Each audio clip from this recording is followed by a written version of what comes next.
Namaste, hi, and welcome to Kaapi and Conversation. This is Meera, yeah, your dino analysis.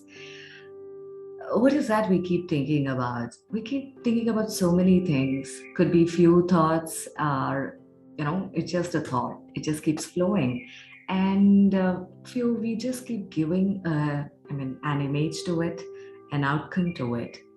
But there are few thoughts which is just unsaid and which keeps roaring in our mind or chirping just like these birds which you hear in the background. It's we who give the shape to the thoughts. Thoughts are short-lived complexes. The shape and the life that we breathe into these thoughts would actually determine the outcome that we are working on. Let alone the outcome. The very next moment is defined basis the thoughts. So today we have our guest, a wonderful guest, Mr. Tirthankar Ghosh, and just to give you a brief about him, we haven't interacted much, but yes, I've heard about him through Ms.Papia Ghosh. Yes, absolutely, our guest in our previous podcast interview. And they both have come with a beautiful book.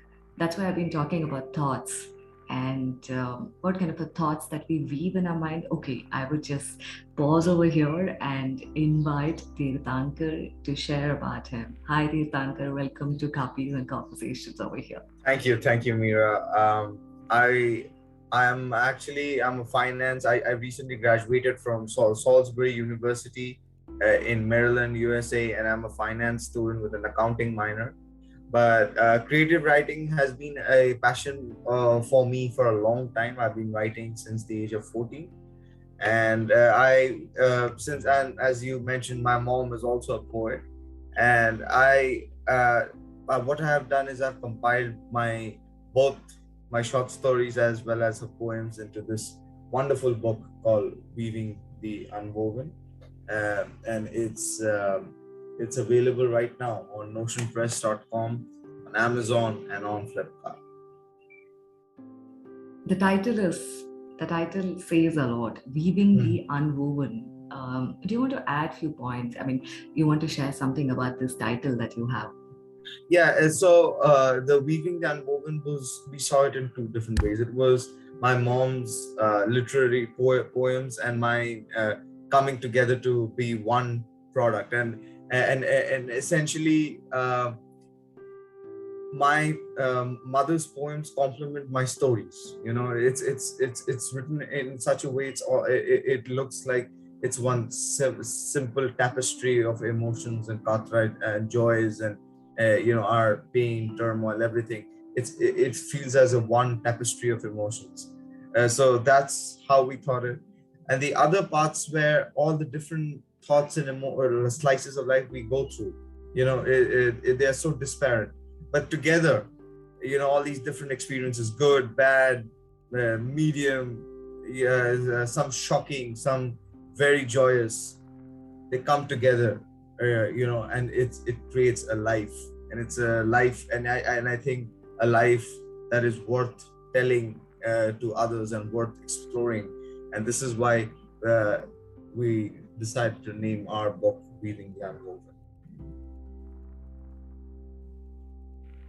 It says it all. Weaving the unwoven, like I was mentioning, the thoughts that we give life to, absolutely the words, what kind of a life we breathe into it, poem and stories. I mean, they're two sides of a coin.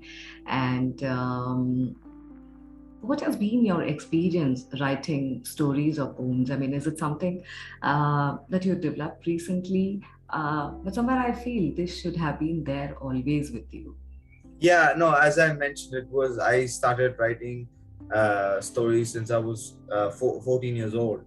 It was just that, like, I got published early in literary journals and all, but it was also, a lot of stories. I just kept writing for a long time, but they weren't ever published. It was like it stayed there collecting dust, metaphorically, I guess, in some folder of my laptop. It was just there, and I never thought of publishing it or anything, except for like I would just submit it, and sometimes it would get accepted, sometimes it would get rejected, but it was in an anthology or magazine. I would never think about compiling them myself and publish it in an actual format. That was just completely my work.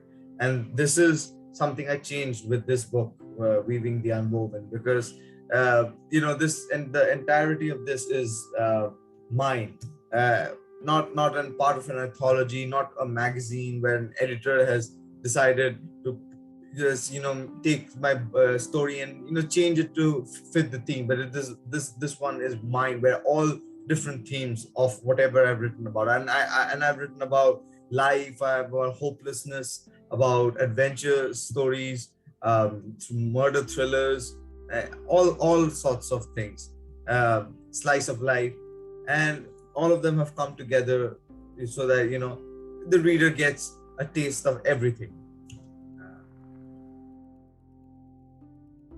Absolutely.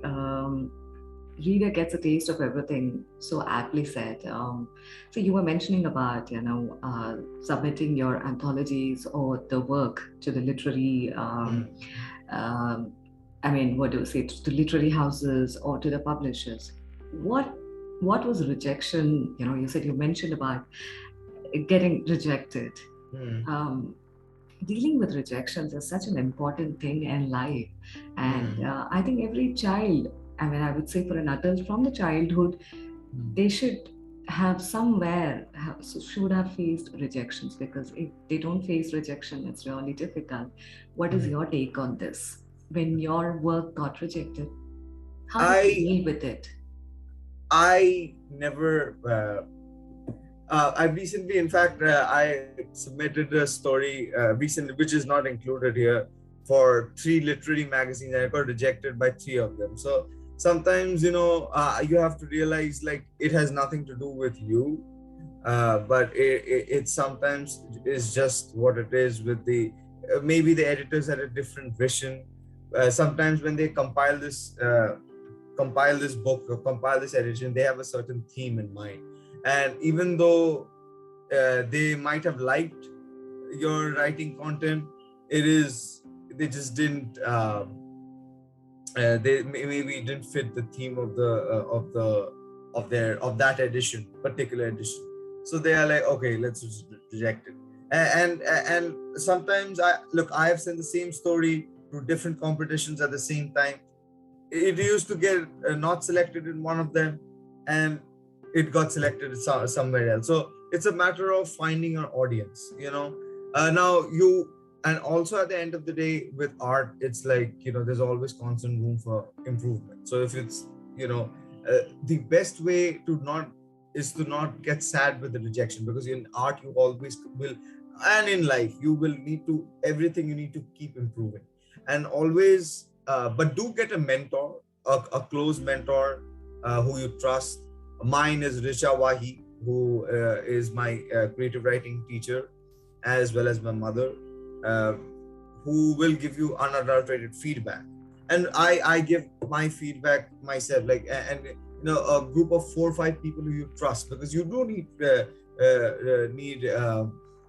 some sort of feedback, some review, somehow, to know if you're improving or not, or else you will be like complacent. It's not always, I'm not suggesting that you be complacent. Oh, if my story is getting rejected, whatever.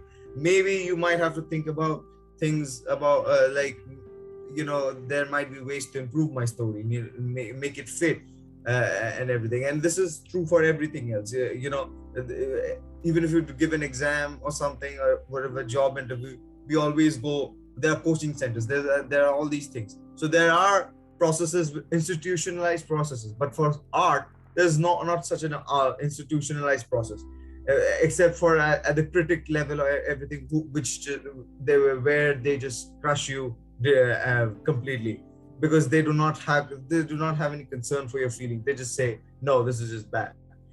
So it is better for people who you love and trust to give that feedback to you, give them honest feedback to you, and ask them, how can I improve, how can I show that? And then remember and improve your work, your art, within the parameters of what you think is correct at the end of the day, because you are not supposed to find the audience. The audience is supposed to find you. And as I said, my same story got selected by some other group, while it got not accepted by all the other publishing house or newspaper or whatever. It just didn't get accepted. So is it that mine was bad for these people or not? Maybe not. Maybe or maybe not. But someone liked it and someone kept taking my story, whatever story. So just make sure you find your audience, get a mentor and improve, because there's always room for improvement. But also don't feel sad. Sometimes rejections has nothing to do with the quality of the art.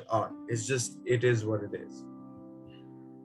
Absolutely. If I just have to summarize that into 4 to 5 points, Tirthankar, rejections are something, it is not something that defines you. It is basis our learning. Because each and every individual, though we call ourselves as independent in so many things, when it comes to learning, self-learning is there, but we are a culmination of the teachers or the society or the family, the parents, the sibling, the neighbor, everyone you call us. Because though we are an individual being, we carry a lot of information from what we learn from each and every person, and we go about implementing that. Absolutely, we are not, when something gets rejected, it is not we getting rejected. It's something that's what we have been operating, all these days. And second thing is, as you mentioned, feedback, such an important thing, because how feedback is welcomed. If we take it. If we take the rejection on us, the feedback would reflect in a similar way. But if we take the feedback on our work, I think we will look for a mentor, as you mentioned. Right. Yeah, always. Absolutely, the mentor. And when an individual is open to listen to their feedback as an experience, they would definitely go in search of the mentor. And absolutely, we don't select the audience selects us. So where we share, what we share is important. It's not about sharing everything everywhere without knowing who our audience is. So exactly. Aptly said. In fact, you will sometimes figure out what exactly this publication house or this newspaper is looking for, and you don't send the stories which are this is not their taste, because the publishing house and the newspapers, they are all business. They are in the process of commercializing art to the point where they can make money, and they have their own audience. They know that this is our audience, this is the audience that is willing to pay money to us, and at the end of the day, they will select a story that will be most that they think the audience will vibe with the most. So now if you send a story, a book, a publication house that only publishes like thrillers, because they know that that's the thing their audience likes, and you send them a nice emotional love story or a slice of life story, it will be rejected. And it has nothing to do with the quality of the story. It's just that it's not what they're looking for. And it's kind of the same thing with movies also. A horror movie, someone who doesn't like horror movies, and you send them a horror movie, they will be like, I don't want to watch it. Is it because it's a bad movie? No, it's just that person doesn't get scared. So I do not like horror movies at all. So I just don't like, I don't watch horror movies, but it has nothing to do with the quality of the film. I just don't like watching horror movies. So this is, you kind of realize that. So with the rejection, you kind of realize you also start self-selecting. You reject the houses, you start rejecting all these publication houses and all. They're like, oh, this is not correct for my story. This will not help me grow. So that's also a two-way street. You kind of learn. So that's a learning process. Absolutely. It's a never-ending learning process that we actually live with. But it's very important that we are open about this thought that we should be learning. It is just not that it stays in our, the words that we keep sharing, but it has to be like the DNA, literally.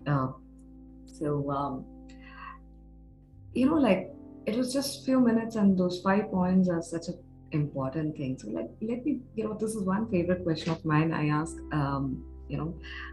people whom I interview, we all read books, we all like stories. I mean, whatever we do, we like doing it. So if I'm going to give you an option, like I call this as masala story box. So I invite you to, bring in two different characters from two different stories and create a new story potpourri. What would it be? Uh, I would really want to see if it's like I have always wanted to see how uh, one of my favorite villains is Lex Luthor from the Superman comics, because he's shown as a bumbling in the movies and all, but he's an incredibly intelligent person, and there are a lot of things which you will find like, oh my god, he's actually kind of right. In the old animated movies, animated series, where the cartoons which I used to watch, as well as in the comic books, he's an incredibly intelligent person, and he wants humanity to be the peak of, like, to continue growing, and people realize that, oh, he's just jealous of Superman. He's not jealous of Superman because he is, or he's bald or something like that in the kid movies, but it's not actually that.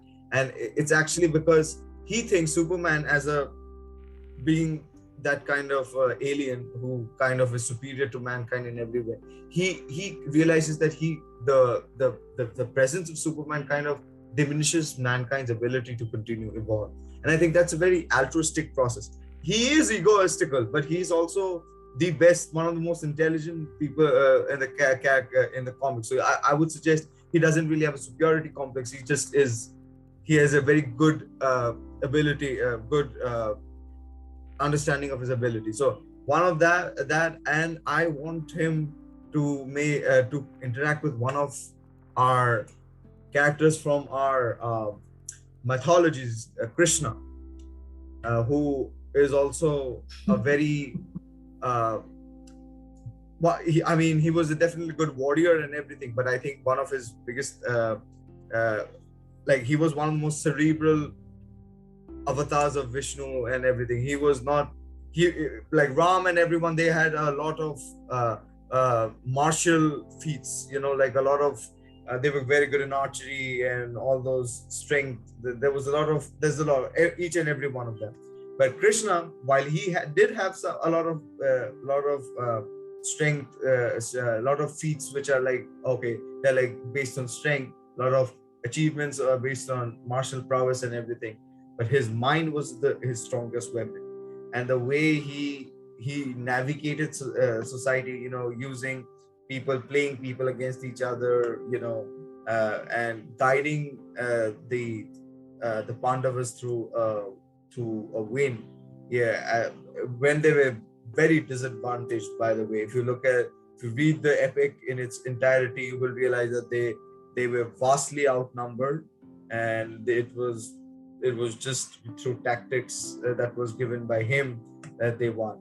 So I really would like, because both of them are very intelligent people, but one of them is extremely egotistical, and the other person wants to is also manipulative, but also does it for the good of human society. So it is also, I would like to see how the same kind of like, not only it would be a story where they each meet playing chess or a game, and they would just be talking about their views on life, on how they see the world, on how they see things, the society going, on how they would reform society in their, like, what they think to be the ideal platonic society in their mind. And that would be very interesting, I think. Interesting. It's really interesting take on that. I can relate to so much when you were talking about Krishna also, because compared to all the avatars, or for that matter, the apparatus above the neck, we call it as the head or the brain or the mind, for that matter. It's so important. It's again connect back to the thoughts, because so many things could have been avoided if the thoughts just lived only for those few seconds, rather than blowing them up into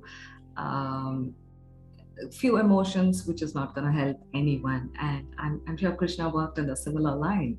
Mhm. Um, so when you spoke about Krishna, I was just thinking about sharing about my take on Shakuni. Uh, Mhm. Many of them, even my friends, when we just pick on a couple of conversations, they say, "Oh God, she likes only Shakuni."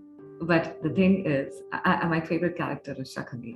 I want to say because um, someone who is not considered as physically so strong as Pandavas or Kauravas or any warriors per se, but the apparatus that he used was mind.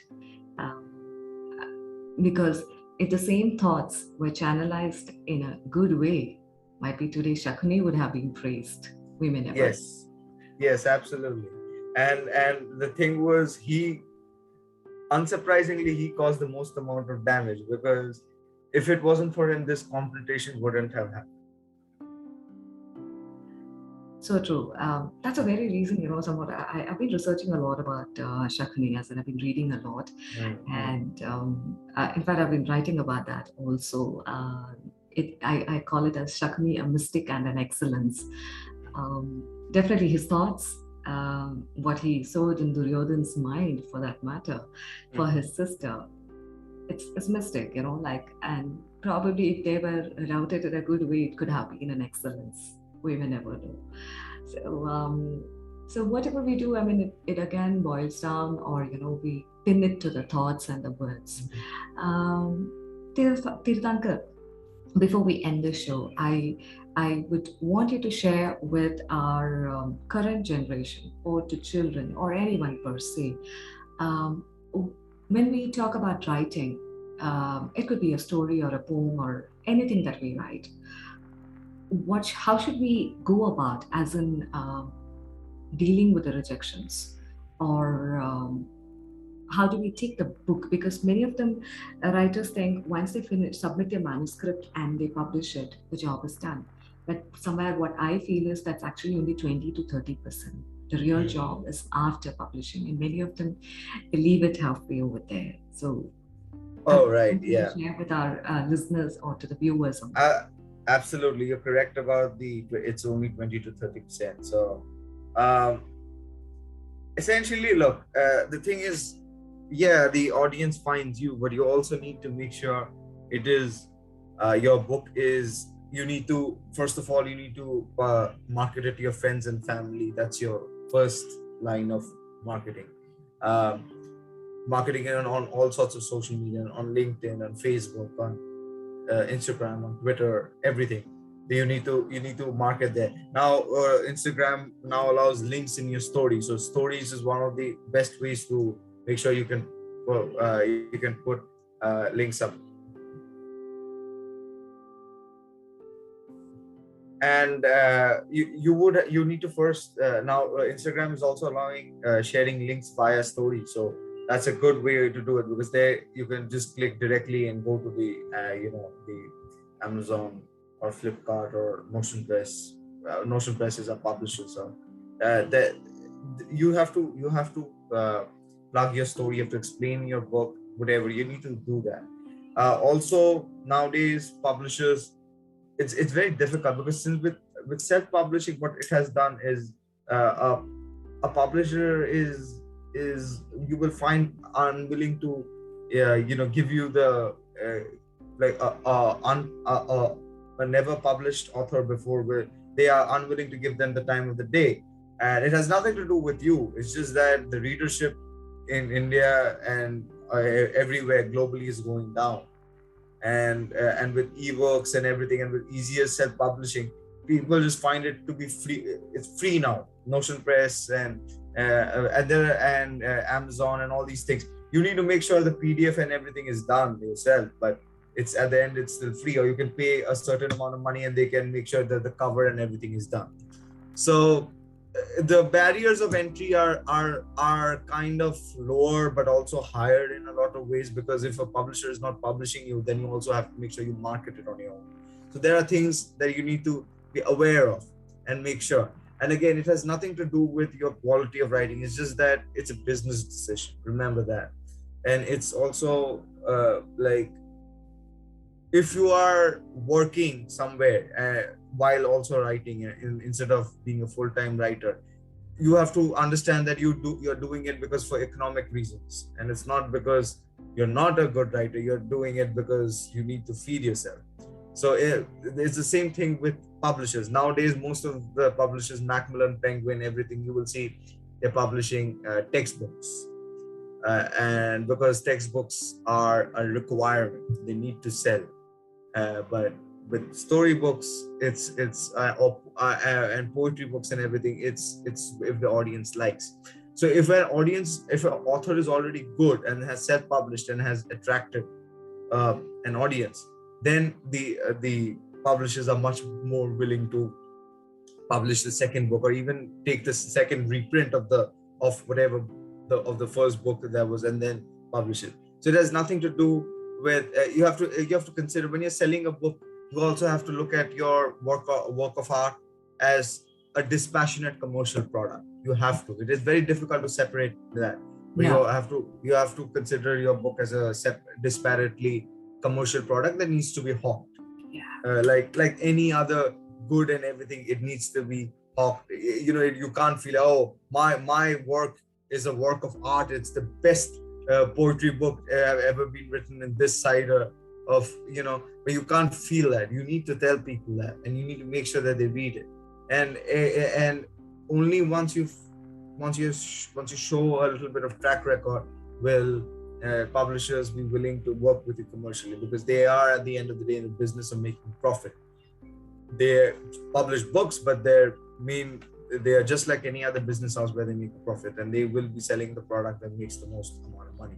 So if you are able to find your audience and commercialize it yourself, best believe they will be taking notice, and they will be willing to publish you in their books. Absolutely, Tirthankar, because when a writer or anybody, when they publish their work, we do our work passionately. And that's because we love our work. But at the same time, there should be some element of second positioning, which I call it as, look at your work as a second person, or even as a third person, as an outsider. Definitely family and friends are always there to help you out whenever you have some work or you've done something and you would want to share, and they will share their feedback. But audience, something who are beyond our family and friends, because when we do write or share or do something what we do, it is beyond the family and friends which we look for. And coming back about the financial or the commercial or the business part, it is just not only about writing and finishing it off, because everyone, for that matter, looks for a return on investment. Absolutely. Might be the family and the friends, they do it, as a value add. You would give them 5%, but they would give you 50% as a value. But same holds good when a publisher is working with us. They also would want to make a return on investment, because everybody is spending their time, their space, their effort, and which is definitely money. So it's a good message what you shared, because when I come across many people who write, I've just finished, done with the publishing, that's more than enough. But it's not. Yeah. We definitely need to think on something on the ROI lines. Yeah, and they get offended that people are not reading my books, and it's like you have to make sure that it gets to those people. Yeah. That's also a thing. Yeah. And that's why maybe publishing a little before you directly publish your own self, you should consider publishing in magazines and all these newspapers and anthologies, because they usually have built-in audiences. Yes. They know what their audience is. They know and they will get an ROI, because as I said, it's a subscription based. Like there's an audience already that pays them every month. But like my newspaper, we have a subscription. It comes everywhere. Times of India, I just get it to my house. Pay 2 rupees a day, whatever. But it's there. It's coming. So there's a built-in audience. There's a built-in with magazines. There's a built-in audience. It's an online subscription. Online blogs is a built-in subscription. And you have to consider that if you're not getting accepted anywhere here, so you might want to consider that, okay, is my art, any poems, essays, short stories, actual art, you have to kind of realize that, okay, if it's not getting published in any of these commercial events where there is a built-in audience, but it's not getting selected, you have to think that, is my work commercially viable? If not, then you have to kind of realize that you have to be okay with people not reading it. But if people are reading it, and then you have to figure out, okay, so what kind of audience is vibing with my art? And then you kind of you need to focus on them, market it to them, and you have to make sure that yes, the audience does find you, but once you kind of find the audience, it is your job to market it to that particular audience. Because if audience finding you was half the job done, then all the biggest movie stars would just put their trailer right before the release date and would ask their fans to come. That doesn't happen. No matter what, the three Khans and Allu Arjun and all those, they all start promoting their movie from 6 months. I'm seeing Vijay's next movie, Beast. He hasn't even started shooting. He has started promoting for it. Yeah. So yeah, he has an audience. He definitely has that. Definitely. But he is not complacent. Everyone is promoting their thing, and they are making sure that the audience, because if the audience doesn't know about your work, they will not buy it. Absolutely. So you have to make sure. I always say that, Tirthankar, you have a trumpet, blow it. You have a trumpet, blow it, because your trumpet only you can blow, not somebody else can come and blow. Absolutely. If you feel if in case what you're blowing is going to disturb somebody, pause for some time and restart. That's the way I usually connect. Lovely. It was lovely connecting with you, and so many thoughts, so many aspects that you share that definitely gonna help our audience, and it's helping me too. And with this, I want to say thanks a ton for coming over, Tirthankar. Thank you so much. Yeah. And to all our audience, thank you for being here. This is, I always like to say, you have the dinosaur within you, keep roaring through words or through the work that you do. Nothing around us changes. Even we don't change our own self for quite a few things, but we can create some time for ourselves every day, keep roaring. And Tirthankar, and when we spoke about mythological characters, movie characters, or some production houses, publishers, or whatever. Over here, we are here to promote about what we are doing. We are not here to promote about their work. That's a big idea, or definitely would want to add on. And lovely. See you soon in the next Kaapi and Conversations episode. This is your Meera, Dino and Noises signing off. Thank you, Tirthankar. Thank you so much. You're welcome.